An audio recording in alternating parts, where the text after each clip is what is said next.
idées. Donc, que ce soit le marketing, que ce soit l'informatique, tous les domaines, ils sont, ils se basent, on dit, ou ils s'intéressent par la créativité pour qu'une entreprise réussisse ou pour attirer plus du profit. Donc, pour avoir ces résultats, donc, nous avons toujours besoin d'une équipe qui est à l'aise, qui est pleine d'énergie, de productivité, qui n'est pas stressée ou pressée par quelque chose. Donc, c'est pour cela transformationnel, elle reste toujours plus favorable pour des résultats à long terme que transactionnel. Oui, transactionnel, elle a des résultats, mais si on ne va pas le bien l'utiliser, et comme il a dit Mustafa, donc les récompenses financières, ils ont des résultats, mais si on ne sait pas comment l'utiliser, comment réagir ou gérer cet équilibre entre les récompenses et sanctions, donc on ne va On pas va avoir avoir des résultats. un effet négatif. D'accord, très bien, oui. Monsieur Mustapha, donc qu'est-ce que vous dites par rapport à ça?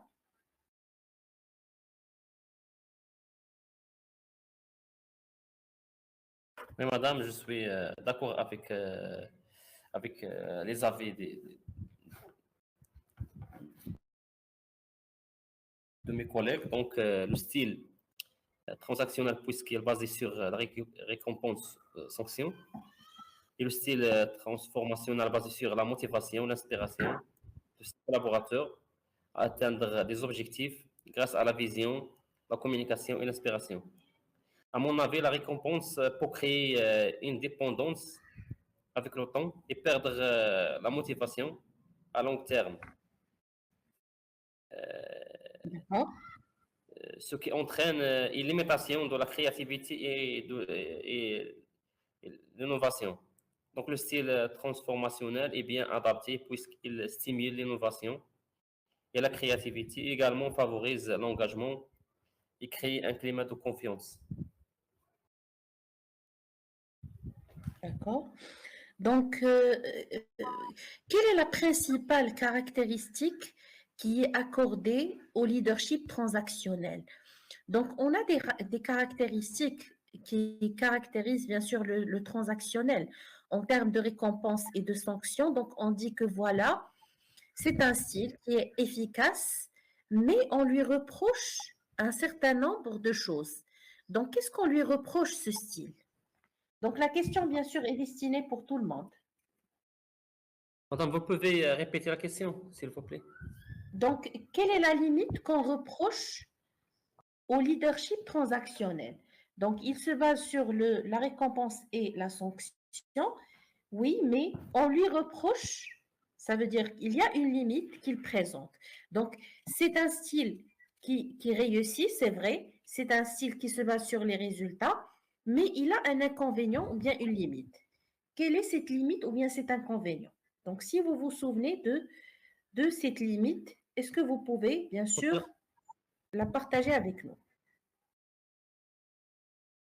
Donc, la question est pour Oui, Concernant les madame. limites, on a une limitation de la créativité et l'innovation.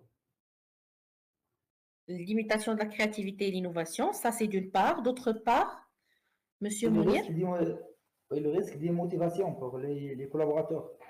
le risque de démotivation, très bien. Et aussi, Madame, on a on a comme... aussi, puisqu'on Oui, a la récompense, oui, donc les collaborateurs, donc on peut créer un climat de compétition entre eux. compétition, oui. Ça Oui, peut ça être c'est favorable. Si on crée la Mais, compétition, voilà, ça veut dire que tout le monde va se battre pour être le meilleur. Donc, c'est mais quelque chose de dans positif. certains cas, dans certains cas, c'est pas positif. Donc, D'accord. on ne peut pas garder la cohérence de l'équipe parce que chacun de l'équipe a un objectif de prendre une récompense. Oui, Non, la d'accord. récompense, je pense pas qu'il va être une récompense pour chaque mois, par exemple, La récompense, à toute l'équipe. La elle est récompense, accordée à tout celui qui réussit. Ça veut dire à tout ceux ah, qui atteint les objectifs. mais pour les limites, je vois que si on a dit si par exemple un employé il a sanctionné 2 mois ou 3 mois successifs, donc il va être démotivé et il va sous-estimer lui-même. Donc ça, c'est une autre limite. On a parlé d'une limite qui est très importante au niveau de la dernière séance. Donc, on a dit que dans le leadership transactionnel, ce Comment on peut style, la il créer? réussit uniquement sur le court terme, mais pas sur le long terme. Et si vous voyez que la performance ici, on a parlé de la performance à long terme. Donc, automatiquement, normalement, vos réponses, elles sont correctes. Mais il faut mentionner que le leadership transactionnel, c'est un leadership qui réussit sur le court terme et pas sur le long terme. Donc, celui qui favorise le plus la performance à long terme, c'est le leadership transformationnel. Pourquoi? Parce qu'il combine à la fois entre le charisme et il combine à la fois aussi entre le style qui se base sur une vision, bien sûr, qui est basée sur la réussite sur le long terme. Ça veut dire on a des objectifs à atteindre sur le long terme. Donc, on peut dire que le leadership transformationnel,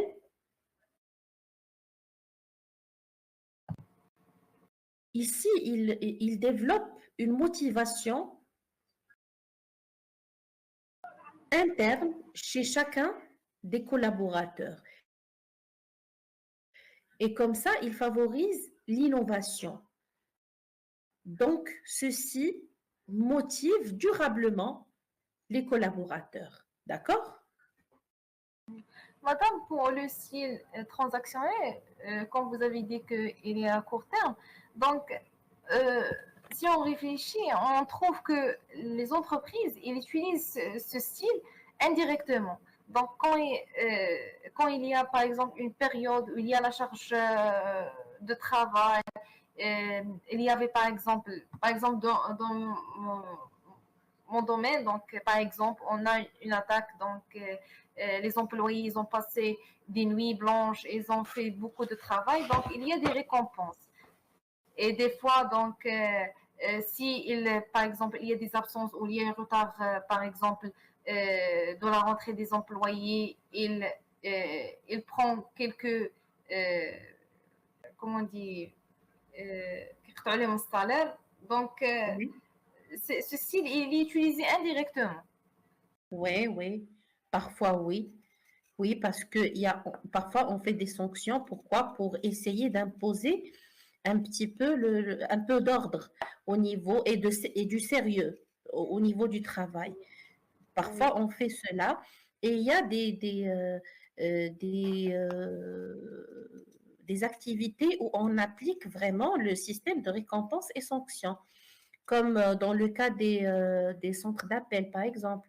Les centres d'appel, donc, ils se basent sur ce système. Donc, si vous atteignez les objectifs, vous avez une prime.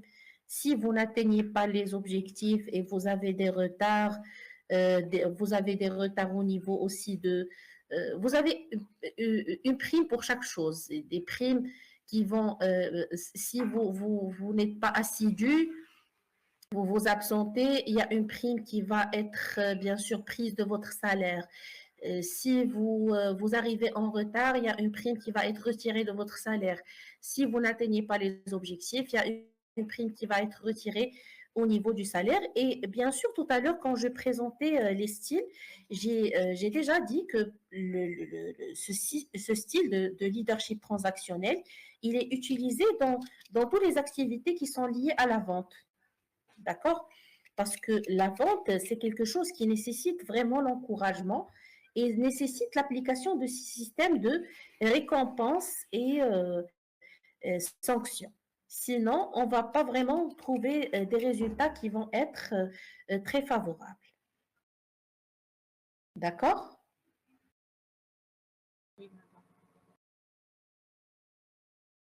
C'est bon? Est-ce que c'est clair pour tout le monde? Oui, c'est bon. C'est bon. Très bien. Donc, Oui, c'est bon. voilà, donc on va passer pour la dernière question. Donc, un leader doit-il être charismatique pour être efficace ou la compétence et la rigueur suffisent-elles? Donc, allez-y, je vous donne la parole.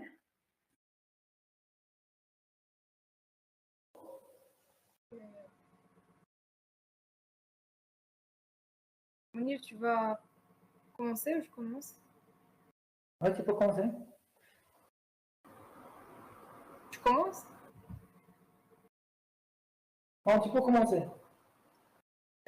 Bon, madame, le charisme pour un leader, c'est une compétence qui est indispensable, n'est pas nécessaire, plus que nécessaire, parce que si vous, vous, vous gardez ce poste, si vous avez la responsabilité de gérer une équipe, donc c'est parce que vous avez quelque chose qui est plus, et c'est l'influence. Donc, tu dois être capable d'influencer l'équipe par vos idées, vos priorités, vos prépositions, aussi comment les convaincre en cas d'urgence, par exemple, pour travailler plus pour gérer la situation.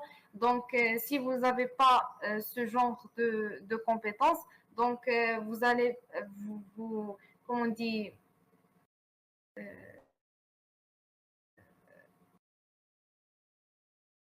ما تستحقش. Pas mérité. Vous On méritez n'allait pas, pas mériter. vous méritez pas ce poste. Donc aussi la présence, aussi la communication avec l'équipe, tout ça est très important pour un leader.